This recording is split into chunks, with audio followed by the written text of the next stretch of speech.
How to report dividend on TurboTax Canada.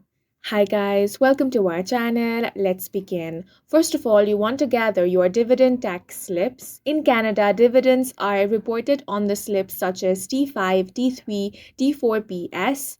For eligible and non-eligible dividends, the slip will list actual dividends received, grossed up amount, and dividend tax credit. Now you want to log into TurboTax Canada and select your return. Then head over to the income section. Now from here, you want to click on investment income.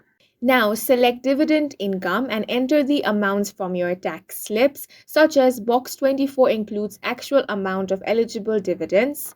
Now TurboTax will automatically calculate the grossed up amount and apply the dividend tax credit.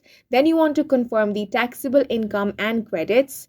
Now review all the details you have entered. TurboTax will apply the federal dividend tax credit and provincial dividend tax credit automatically. After reviewing, you can file electronically or print and mail, and that's it for this video. If you found it helpful, please make sure to hit the like button and subscribe for more videos like this.